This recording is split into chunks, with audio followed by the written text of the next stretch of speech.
ॐ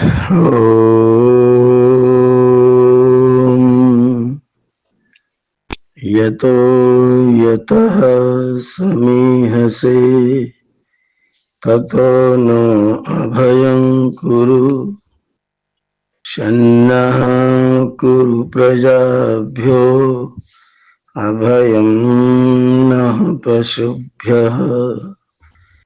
सभी मित्रों को प्रातःकालीन अभिवादन। सबको सादर नमस्ते। गृहस्थ आश्रम के कर्तव्य विषय पर आज पुनः आपके साथ प्रातःकालीन वेला में मिलने का अवसर मिल रहा है। इसके लिए परमात्मा का धन्यवाद। और आप इस विषय को सुन रहे हैं, इसके लिए आपका भी धन्यवाद। चर्चा हमारी चल रही थी कि जब हम गृहस्थ आश्रम में प्रवेश करते हैं तो हमारे कर्तव्य क्या होते हैं और क्या होने चाहिए। इस पर कल हमारी चर्चा चल रही थी माता पिता के प्रति कर्तव्य। स्त्री और पुरुष विवाहित होकर के एक साथ आए हैं। दोनों के दो माता पिता हो गए हैं। स्त्री के एक माता पिता जिसकी वो औरत संतान है, और एक ये माता पिता जो इसके धर्म माता और धर्म पिता है। ऐसे पुत्र के भी, पुरुष के भी एक माता पिता जिनकी औरत संतान है, और दूसरे माता पिता जिनकी पुत्री आपके घर आई हुई है। अब क्योंकि पुत्री हमारे घर आई है तो उसके यहाँ ज्यादा दायित्व होंगे। वहां क्योंकि पुत्र नहीं है तो उसके दायित्व नहीं होंगे, या इतने होंगे कि पुत्री यहाँ प्रसन्न रहेगी तो माता पिता को वहां प्रसन्नता होगी। यहाँ पुत्री संतुष्ट है, खुश है, आनंद से है, तो वहां के माता पिता को संतुष्टि होगी। तो विशेष उत्तरदायित्व जो होंगे वो यहीं पर होंगे। जब कोई देवी लक्ष्मी वधू के रूप में घर आकर के, आज कल्याण से देवियां आती हैं। पहले और लोग साधन हुआ करते थे, पर अभी तो सब देवियां यान से ही आती हैं। वो देवी अभी अभी आई है, यान से पहुंची है। और यहाँ जो माता जी उसकी प्रतीक्षा कर रही थी, वो अनेक चीज लेकर के उसके सामने पहुंच जाती हैं। उसको सूप रहता है, मूसल रहता है, और सिलबट्टा लोढ़ा रहता है, थोड़ा अक्षत होता है, थोड़ा उसमें आटा होता है, थोड़ा दीपक होता है, एक लोटे में पानी होता है। ये सब पदार्थ लेकर के माँ अपनी उस बहू को उतारने के लिए गाड़ी से आई है। सब कुछ नया नया है। बहू के लिए सब कुछ नया नया है, माता के लिए सब कुछ नया नया है। माता आनंद में, प्रसन्नता में है कि मेरे घर बहू आई है। बहू थोड़ी शंका में आई है कि मैं यहाँ आ गई हूँ, पता नहीं कैसा क्या होगा। अब इस बीच में लोगों से परिचय होना प्रारंभ होता है, लोगों का अपनत्वपूर्ण व्यवहार उसको प्राप्त होना प्रारंभ होता है। और वो महिलाएं हैं जो गाना गा रही हैं, गीत सुना रही हैं। और गीत गाते गाते वो माता जी अपनी पुत्रवधू को गाड़ी से उतारती हैं। उसकी आरती करके उतारती हैं, दीपक दिखा करके उतारती हैं, जल की धारा डाल के उतारती हैं। उसके सिर के ऊपर से बला उतारी जाती है। उसके सिर के ऊपर से लोढ़ा उतार करके फिर उसे नीचे दिखा देती हैं कि कोई बला, कोई खराब चीज, कोई साया मेरे घर में ना आने पाए, और एकदम शुद्ध स्वस्थ पवित्र मस्तिष्क से मेरी बहू मेरे घर पर आए। ऐसी प्रतीक्षा, ऐसी प्रार्थना माता जी करके फिर उसको उतारती हैं और लेकर के जाकर के उसको उसके कमरे में बिठा देती। वो भी नई बच्ची है, दूसरे घर से आई है, इस घर का कोना कोना उसने देखा नहीं। सीधा लाई जाती है और अपने कमरे में पहुंचा दी जाती है। और फिर परिवार के लोग बारी बारी से आकर के उससे मिलते हैं, उसका अपना अपना परिचय कराते हैं। वो भी सबको चरण स्पर्श करती है, प्रणाम करती है। वो सब उसको आशीर्वाद देते हैं, आशीर्वाद के साथ में कुछ धनराशि प्रदान करते हैं। और सबकी अपने अपने तरीके की टिप्पणियां प्रारंभ होती हैं। कोई कहता है बहू बहुत अच्छी है, कोई कहता वो तो ऐसे बैठी थी, कोई कहता तो ऐसे चल रही थी। वो तरह तरह की बातें महिलाओं की होती हैं और महिलाएं उसके हर एक कदम की परीक्षा करती हैं। और वो ये सोच के करती हैं कि बहू एकदम पूरी तरह से परफेक्ट, सब कुछ जानने वाली ऐसी होनी चाहिए।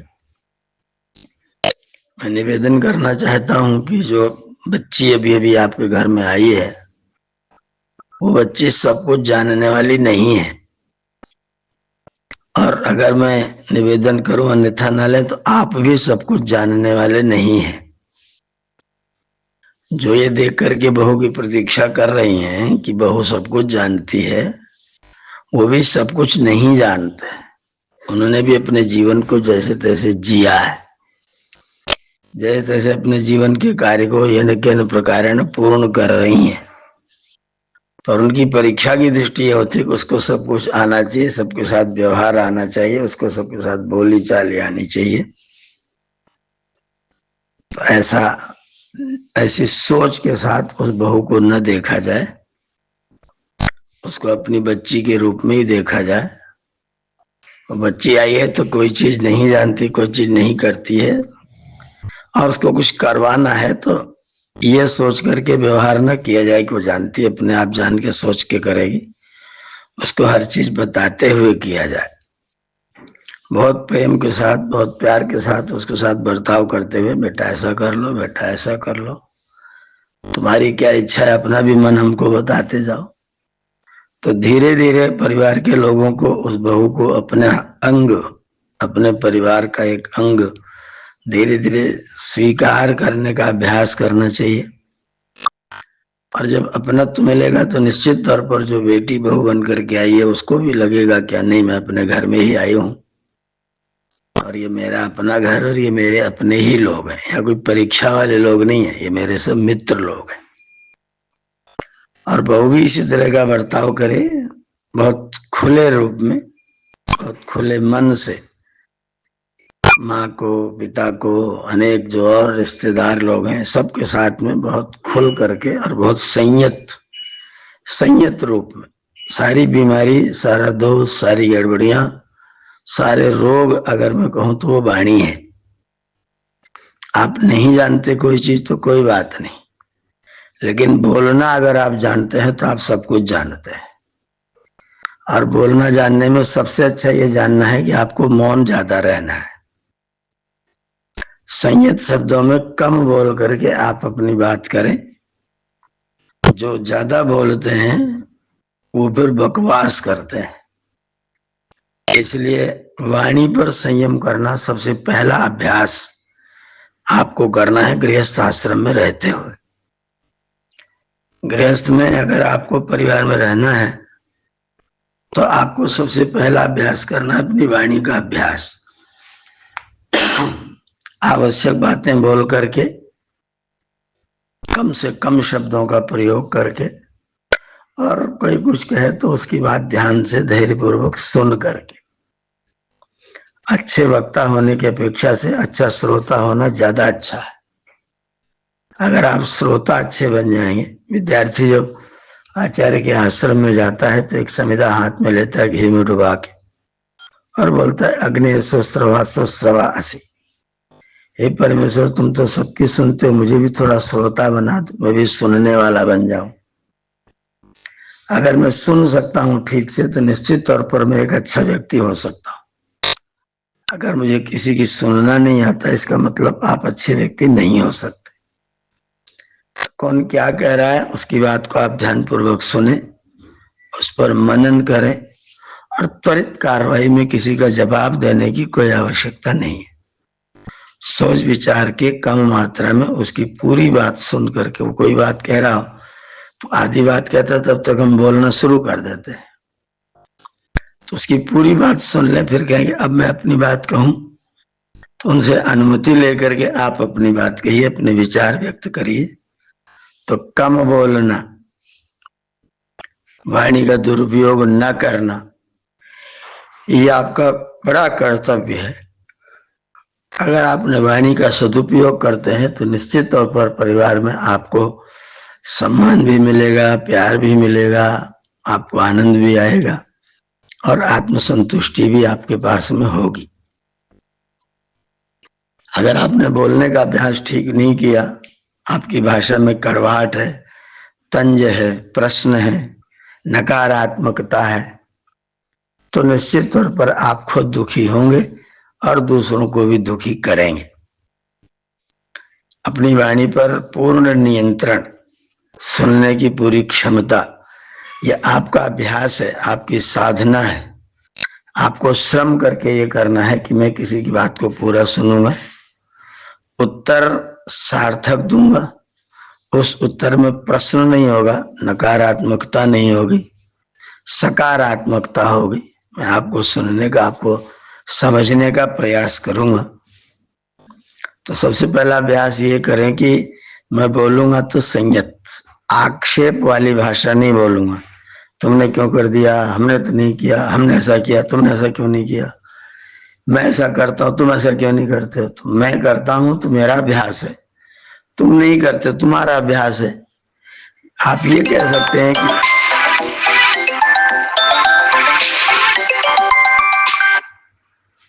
आप ये कर सकते हैं कि वैसा मैं ऐसा करना चाहता हूं, मैं ऐसा सोच रहा हूं, आपका इस विषय में क्या विचार है।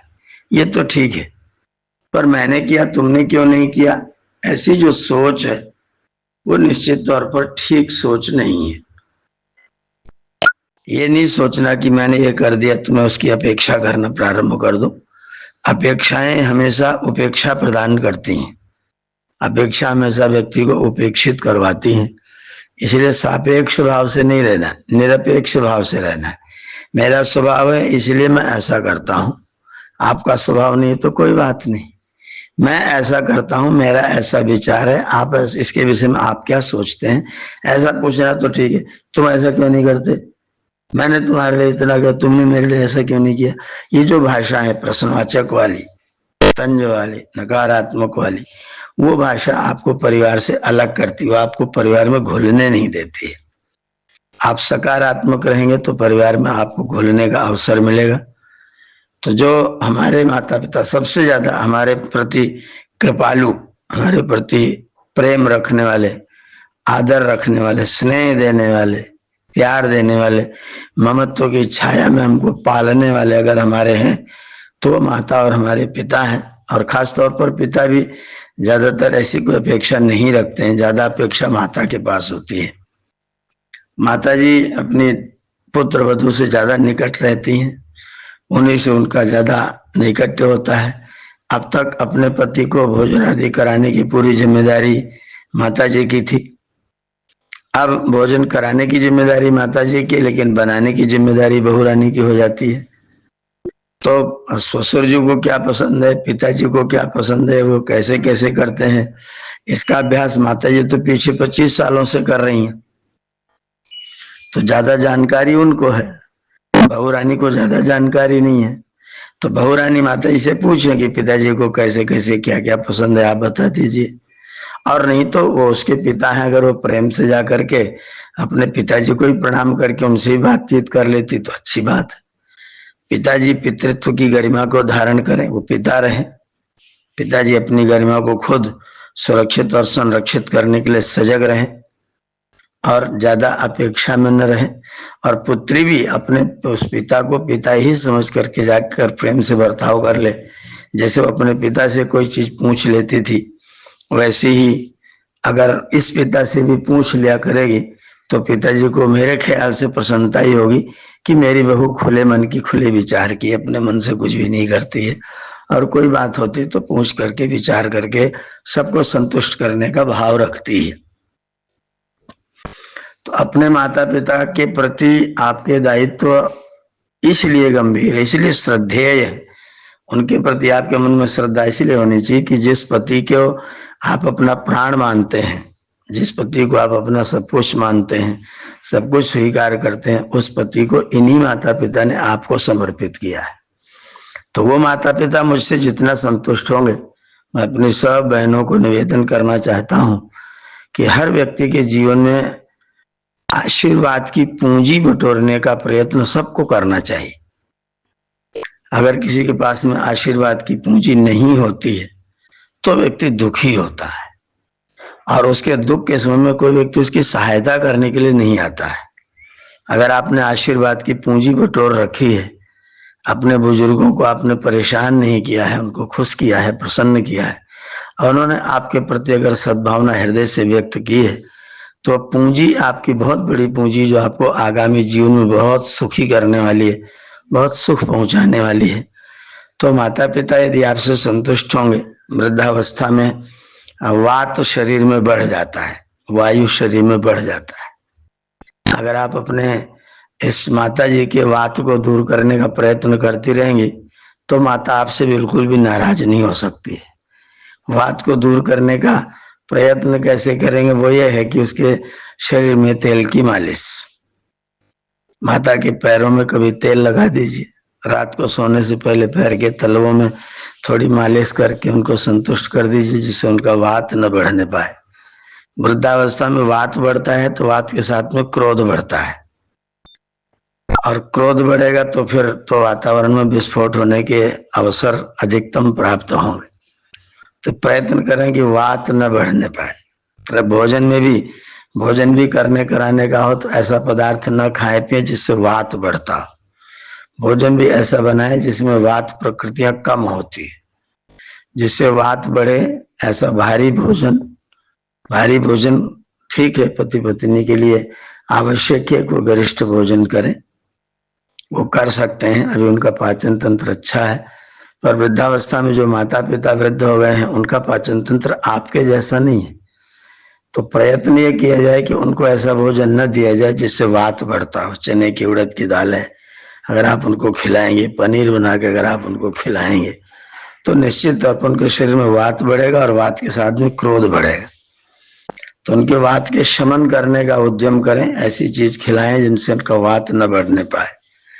और उनके पैरों में तेल की मालिश पुत्र जी अपने पिताजी के शाम को कर दिया करें, और देवी जी अपने सास जी की कर दिया करें। पैर के तलवों में सरसों के तेल की मालिश, थोड़ा सा पैर को दबा देना, थोड़ा सा अंगुलियों के पोरों में अंगूठे से थोड़ी सी मालिश कर देना, तो माता जी आपके प्रति एकदम से आबद्ध हो जाएंगी।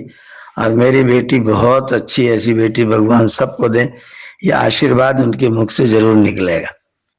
और अगर ये आशीर्वाद की पूंजी आपने अपने माँ के पास से बटोर ली, अपने पिता के पास से बटोर ली, सवेरे सवेरे उनसे पहले जग जाएं। आपको लगेगा कि हमें ये कष्ट बताया जा रहा है, हम तो देर रात तक जगते हैं, फिर हम तो देर सवेरे तक सोते हैं।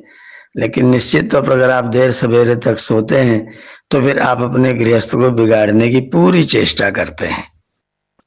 अगर आप सूर्योदय के बाद तक आपकी सोने की आदत है तो निश्चित तौर पर आपका गृहस्थ सुखमय होने वाला नहीं है। आपको प्रातःकाल सूर्योदय से पूर्व बिस्तर छोड़ ही देना चाहिए। आप दिन में भोजन आदि करके करा के और दिन में सोने का अवसर निकाल लें, 1-2 घंटे सो जाएं, ये ठीक है, ये गनीमत। पर प्रातःकाल जल्दी जगे, और बुजुर्ग लोग जगे फिर अपना रसोई में चाय ढूंढते रहें, पानी ढूंढते रहें, बहू को कैसे जगाऊं, ये संकोच करते रहें, तो बहू अपने पुण्य की पूंजी को कमजोर करने की कोशिश कर रही है। वो बहू अपने आशीर्वाद की पूंजी को कम कर रही है।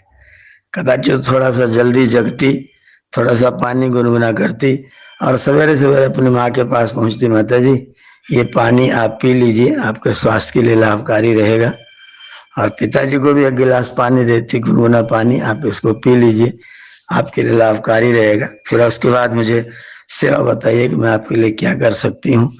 चाय बनाना है, चाय पिलाना है, क्या खिलाना पिलाना है, आप मुझे आदेशित कर दीजिए, निसंकोच आदेशित करिए। तो ऐसा व्यवहार करने वाली बहू के प्रति माता पिता का कैसा भाव होगा, कैसी हृदय की संवेदनाएं होंगी, कैसी भावनाएं होंगी। और ये आशीर्वाद जब अपने माता पिता का लेते रहेंगे तो निश्चित तौर पर माता पिता के आशीर्वाद के छांव तले आपके जीवन में कभी कोई धूप न आने पाएगी। माता पिता हमारी छतरी है, हमारे छाते हैं। उनके आशीर्वाद की छाया में हम धूप से बच जाते हैं, हम कष्ट से बच जाते हैं। अनेक कष्टों को अपने ऊपर वो पी लेते हैं, ओढ़ लेते हैं और आपको कष्ट में नहीं आने देते। इसलिए उनका आशीर्वाद लेना आपका कर्तव्य है, उनके प्रति सेवा भाव रखना आपका कर्तव्य है। आप जितना ज्यादा उनको संतुष्ट कर सकें, जितना ज्यादा उनको प्रसन्न कर सकेंगे, वो प्रसन्न माता पिता आपको अपने आशीर्वाद की झोली पूरी पूरी थमा देंगे। और वो झोली अगर आपके पास में आ गई, आपने झटक लिया अपने सासू माँ से, अगर आपने वो झोली झटक ली आशीर्वाद की, तो निश्चित तौर पर आपसे ज्यादा सौभाग्यशालिनी महिला धरती पर और कोई नहीं होगी। तो अपने सौभाग्य को प्राप्त करना है, सौभाग्य को जगाना है, तो अपने देवी तुल्य माता और पिता का आशीर्वाद प्राप्त करना आपका नैतिक उत्तरदायित्व है। आप उनसे आशीर्वाद को प्राप्त करें, आप उनकी सेवा करके, सत्कार करके उनको संतुष्ट करें। उनकी कोई बोली आपको ऐसी लगती, हो सकता है किसी के स्वभाव ऐसा हो कि वो कुछ उल्टा पुल्टा तिरछा बोलते हैं, ज्यादा अपेक्षा रखते हो, तो मैंने पहले ही कहा कि वहां पर आपको बोलना कुछ नहीं है। जिसने जो बोला होगा उसने अपने मुंह से बोला होगा, आपके मुंह से तो बोला नहीं। आप उसको सुन करके अगर आप सहन कर लेते हैं, आपने शब्द सुना होगा रहना सहना इनका ठीक है। रहना के साथ में सहना क्यों जोड़ा गया? रहना के साथ सहना शब्द का प्रयोग क्यों हुआ? क्योंकि यदि आप किसी के पास में रहते हैं तो सहने को तैयार नहीं है तो रह नहीं सकते। अगर आप किसी के साथ रहेंगे तो सहने को आपको तैयार रहना चाहिए। अगर आप नहीं सह पाएंगे तो आपका रहना भी ठीक नहीं हो। इसलिए रहन सहन ठीक होना चाहिए। रहन सहन में सहन ठीक होना चाहिए, तब रहन ठीक होगा। रहन तब ठीक होगा जब सहन ठीक होगा। रहना सहना साथ में रहेगा।